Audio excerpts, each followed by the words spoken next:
दोस्तों, कहानी अंत तक सुनिएगा, तभी आपको इस कहानी का रोचक सार समझ में आएगा।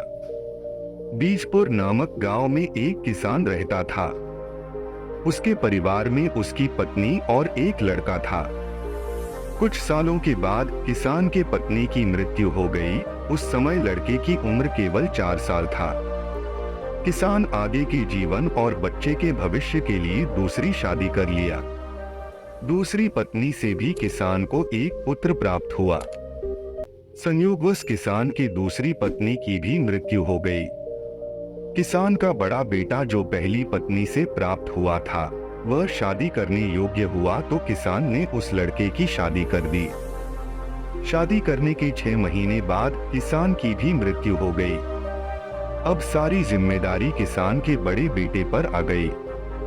किसान के दूसरी पत्नी से प्राप्त पुत्र और पहली पत्नी से प्राप्त हुए दोनों पुत्र एक साथ बड़ी समझदारी और शालीनता से रहने लगे।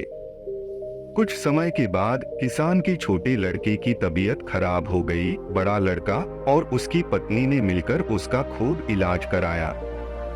इलाज कराते कराते बहुत धन खर्च हो गया, लेकिन किसान का छोटा लड़का ठीक नहीं हो रहा था।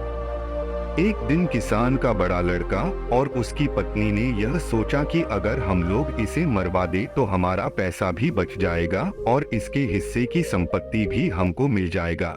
ऐसा सोचकर किसान का बड़ा बेटा डॉक्टर के पास गया और बोला, डॉक्टर साहब, मैं आपको मुंह मांगा फीस दूंगा, बस मेरे बीमार छोटे भाई को एक जहर की सुई लगा दो ताकि वो मर जाए। दोस्तों, वीडियो आगे देखने से पहले लाइक और सब्सक्राइब अवश्य कर दीजिए। तो डॉक्टर ज्यादा फीस के लालच में आकर सुई लगा दिया, जिससे किसान का छोटा लड़का मर गया।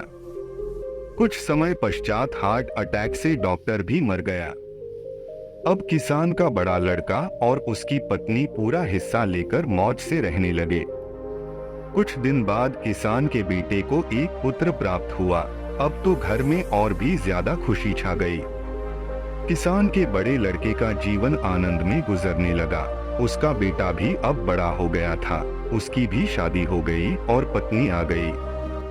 शादी के लगभग 5 महीने बाद किसान के बड़े लड़के के बेटे की तबीयत खराब हो गई। उसका भी खूब इलाज हुआ। लगभग आधी संपत्ति इलाज में ही खत्म हो गई। कुछ समय बाद उसकी मृत्यु भी हो गई। अब तो घर में खूब रोना पीटना शुरू हो गया। पूरा घर शोक में बदल गया। उसी समय उस गांव में बड़े ही अद्भुत संत पधारे थे और वो भिक्षा मांगने किसान के बड़े बेटे के घर गए तो देखा घर में शोक मनाया जा रहा है।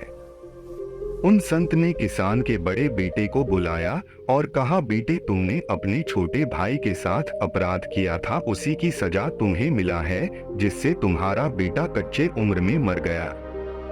तुम्हारा बेटा ही पूर्व जन्म में तुम्हारा छोटा भाई था। तुमने उसे मरवाकर उसके हिस्से की संपत्ति ले ली थी। अब वो इस जन्म में तुम्हारे बेटे के रूप में आकर अपने हिस्से की पूरी संपत्ति इलाज में खर्च करवा दिया। किसान का बड़ा बेटा बोला, महात्मा जी, मैंने तो अपराध किया था, ये मैं मान रहा हूँ, लेकिन इसके पत्नी का क्या कसूर था? आप तो जानते ही हैं, महात्मा जी की सती प्रथा के लिहाज से अब तो इसके पत्नी को जिंदा ही इसके साथ जला दिया जाएगा। तब महात्मा जी ने बताया कि बेटा, इसकी पत्नी ही पूर्व जन्म में डॉक्टर थी जिसने इसे जहर की सुई दी थी। यह कहकर महात्मा जी चल दिए और किसान का बेटा यही कहते रो रहा था कि अब पछताए होत का जब चिड़िया चुग गई खेत। इसीलिए हमारे धर्म शास्त्र में कर्म फल पर अधिक जोर दिया गया है कि जो जैसा बोएगा वैसा ही काटेगा। दोस्तों, कहानी कैसी लगी कमेंट करके जरूर बताना।